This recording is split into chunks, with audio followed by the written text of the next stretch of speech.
Imagine stepping into a world where the land and sky meet.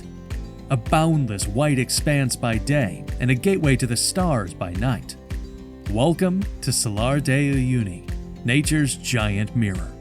A place so breathtaking and so immense it feels like you've stepped into the sky itself. Salar de Uyuni is the largest salt desert on Earth, so vast that when Neil Armstrong first saw it from the moon, he said, "I want to go there."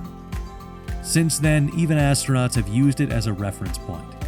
It's known as the planet's biggest natural mirror and one of the most popular tourist destinations you should not miss. By the end of this video, you'll know all about this otherworldly destination, how to get there, things to do there, places to stay, and more. Let's get started. In the southwest of Bolivia in South America, near the Chilean border, lies the Salar de Uyuni, the largest salt flat in the world. Spanning an incredible 4,000 square miles, it's bigger than the entire state of Hawaii.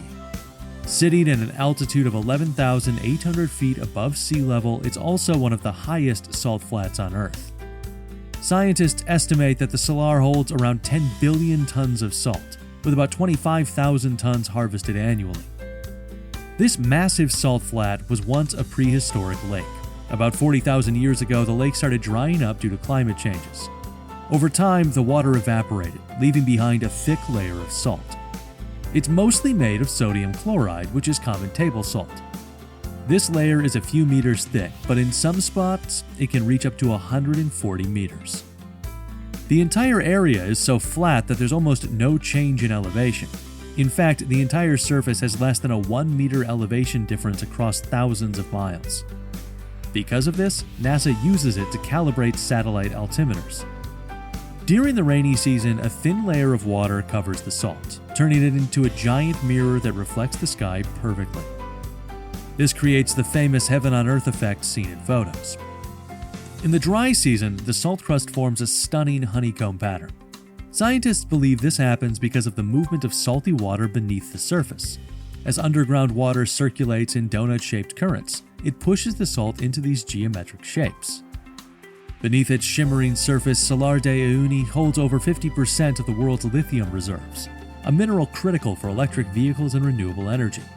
While this white gold positions Bolivia as a key player in the global green economy, mining poses complex challenges.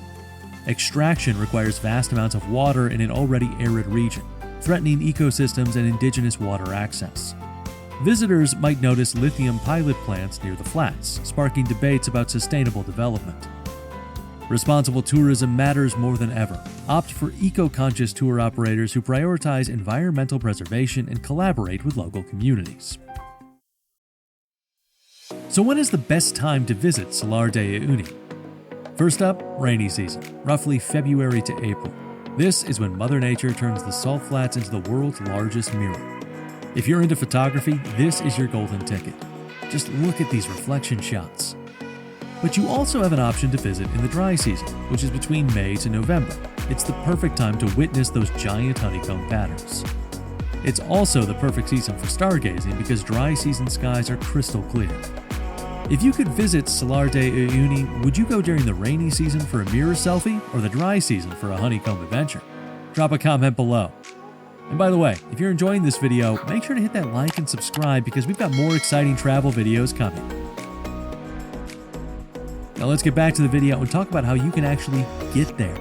Travelers can fly into Bolivia's major hubs, La Paz or Santa Cruz.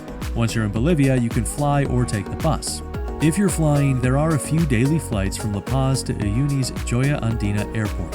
It takes just about an hour, but seats are limited, so book early. Overnight buses from La Paz are the most budget-friendly choice, but it's a 10 to 12 hour ride. Bring snacks, a neck pillow, and maybe some earplugs. No matter how you get there, Uyuni is 100% worth the journey. Now, let's dive into the next part, what to pack to make the most of your trip. The salt flats are a unique environment. The key here is layers. During the day, the sun is intense, but as soon as the sun sets, temperatures drop fast.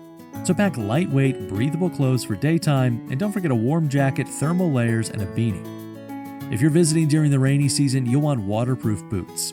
Trust me, wading through ankle-deep water in sneakers is not a vibe. For the dry season, go for sturdy shoes with good grip. The salt crust can be uneven and sharp, so leave the flip-flops at home. Now, Uyuni is a place where you must own a pair of good sunglasses. The salt flats are incredibly reflective. Also, throw in that sunscreen. Bring along a portable battery pack because electricity in remote areas is limited and you don't want your camera dying. Speaking of cameras, a tripod is a must for stable shots. And here's a pro tip. Bring some props along. Dinosaur toys, bottles, anything fun to play with the scale of the landscape. Keep a lens cloth or two handy because salt dust is corrosive and you don't want it ruining your gear. To sum it up, layers, waterproof boots, sunglasses, sunscreen, a battery pack, and your camera gear. Now let's talk about the top things to do while you're in Salar de Uyuni that you should not miss. Let's start with the iconic sunrise or sunset on the salt flats. The sky explodes into pinks, oranges, and purples, and the entire world feels like it's on fire. Don't miss the Ikuhusa Island. This rocky oasis is covered in 1,000-year-old cacti. Climb to the top for a 360-degree view of the salt flats. The train cemetery is just outside Uyuni. This is where old steam locomotives go to retire. It's like a post-apocalyptic film set. Beyond the salt flats, the Altiplano region is wild. Visit the colored lagoons like Laguna Colorada or Laguna Verde, a toxic but stunning emerald pool. And yes, those are flamingos. These guys thrive at 14,000 feet. You can even climb a volcano here. Like Cancubar on the Bolivia-Chile border is a beast, but the views from the top are mind-blowing. Now, here are some pro photography tips you want to know before visiting Salar de Uyuni. Timing and creativity are everything.